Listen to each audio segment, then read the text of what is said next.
All right, hey everybody, welcome back. You know how much we all love our online games, right? Oh, yeah? But what happens when the servers go kaput? Ugh. Well, we're diving deep into that today, folks. Taking a closer look at what happened with that PlayStation Network outage last Friday. Sounds familiar. Yeah, the one that basically left a whole bunch of gamers high and dry right when the weekend was kicking off. Oh, yeah, I bet there were some unhappy folks out there. Absolutely. And we're going to use articles and, user reports and all that good stuff to kind of figure out what went wrong and how big of a deal it really was. Right, get to the bottom of it. And listen, this is something that could happen to any of us, right? Definitely. If you're a gamer, if you rely on online services for pretty much anything, this is relevant to you. Yeah, these days, who doesn't rely on online services for something? Exactly. Yeah. So picture the Friday evening rolls around, you're all set to unwind, maybe you've got your controller ready to go, and boom. Trouble in paradise. Trouble in paradise.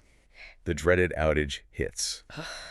The worst. Yeah. So, one of the first signs that something was seriously wrong was around 6 p.m. Eastern time. Okay. Reports on data detectors started going through the roof. Makes sense. You know that website that basically tracks when websites and online services are having a meltdown? Right.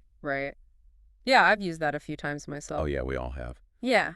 So, we actually had a colleague who was getting ready for a gaming session when this whole thing went down. Oh, no. Couldn't load any digital games they'd purchased. Oh. Couldn't see their friends list trophies, online status. So basically totally cut off. Basically cut off from the entire PlayStation community. Yeah, that's rough. For this wasn't just, a little hiccup. Right. It sounds like a major outage. Major outage. Yeah. And to make matters worse, Sony's own status page Uh-oh. confirmed that there were problems with a whole bunch of PSN services. Oh, wow. So it wasn't just like one thing. It was like everything. It was pretty much everything. Right. Account management, gaming social features, PlayStation Video, the PlayStation Store, even their website, PlayStation Direct. Wow. So not just playing games, but buying them. Exactly. Connecting with friends, watching videos. The whole PlayStation ecosystem. Basically, the whole thing was disrupted. It was disrupted. I mean, it's crazy, right? Yeah. You don't realize how much you rely on something until it's gone. Exactly. So this brings up an interesting point. What's that? PSN actually had an 8-hour outage back in October. Really? Yeah, and then there was another one, a partial one in May. So this isn't their first rodeo. Not their first rodeo.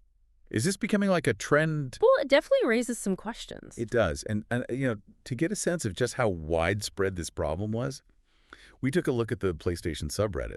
Oh, yeah. And there was a thread with over 1,600 comments. Wow. That's a lot of people. People were not happy. I bet. Now, thankfully, it looks like things might have started to get better. Toward the end of Friday night.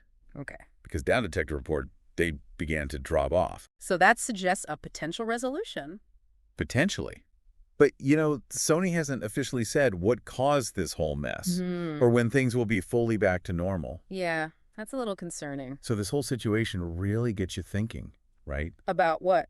About how much we rely on these online services these days. Totally. Not just for gaming, Agree for everything. but for pretty much everything. Yeah. And what happens when those services let us down? Yeah, it's kind of a scary thought. It is. Have you ever been in the middle of something important online and suddenly you lose your connection? Oh, yeah, countless times. It's frustrating, right? Incredibly so. Especially if you're in the middle of like a work project or something. Exactly. And this outage is like a big wake-up call. In what way? Because it shows what happens when our reliance on these online services clashes with the fact that they're not always so reliable. Yeah, they're not perfect, that's for sure. They're not perfect.